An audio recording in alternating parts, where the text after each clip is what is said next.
I want to pitch you an idea for a movie. It's a nail-biting drama that involves murder, political intrigue, and a love that conquers all. Not bad, huh? But it needs something else.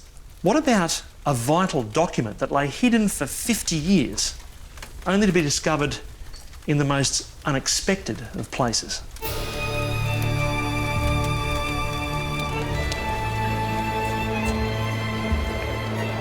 Our story opens in wartime Australia. It's the early 1940s, and tens of thousands of Aussie troops are being sent across the world to fight Nazi Germany and its ally, Italy. Meanwhile, Australian Italians are rounded up and made prisoners in their own country, regardless of whether they support the fascist dictator Mussolini or not. I'm just working on a few storyboards. It's 1942 at an internment camp in South Australia, and an anti-fascist by the name of Francisco Fantin gets into an argument with Mussolini supporter Bruno Cassotti. Cassotti flies off the handle, and before you know it, Fantin is dead. The public is shocked, and there's outrage at the realisation we've thrown the good guys in with the bad. The Italians left on the outside start writing letters, hundreds of them, in a bid to save the anti-fascists stuck in the internment camps. They form a group called Italia Libera, or Free Italy. This is good stuff, but my film is going to need some deep research. Their goals fundamentally were the overthrow of Mussolini and to support the Allied war effort to enable that.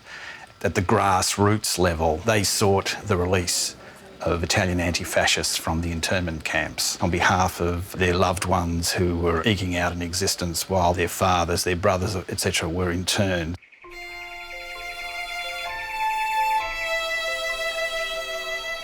Now this is where the love story comes into it. My leading lady is a character called Angelina Zandona. Now picture this. Her husband Tony is sent to an internment camp because a neighbour spots him with a camera and thinks he's a spy. Angelina now struggles to run their vineyard alone with 3 young children.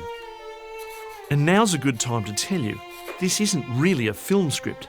This whole story is true. And this is Angelina's letter to Italia Libera. Now, despite the beautiful handwriting in Italian, this is the letter of a desperate woman. Antonio had already been interned for more than 2.5 years, slaving away in the desert, as the letter says. He was out in Central Australia. He hadn't seen anyone in his family for more than a year. This is a translation of Angelina's letter, and there's a paragraph here that will break your heart. I cannot but pronounce cursing words when I see so many scoundrels loafing and drinking all day. They work 2 days a week, enough to buy their wine, and I must keep home from school a 12-year-old child because I cannot find anyone to help. It's just terribly sad. I should be grateful if you could tell me to whom I could go to get some help, since I cannot go on with this harsh life. Yours most obliged, Angelina Zandona. With the help of Italia Libera, Angelina's letter reached all the way to Australia's Attorney-General, Doc Evatt. And in 1944, her beloved Antonio was released into her arms. Nothing like a Hollywood ending? Well, this is nothing like a Hollywood ending, because there's another twist to this tale. After the war, the Italia Libera letters went missing. Copies of the letters, replies from government, notes to loved ones, all disappeared for 50 years, but were found in the most surprising of places. This is Neil Richards. Today, he's a successful real estate agent, but 18 years ago, he was a do-it-yourself renovator trying to strike it rich in the booming property market.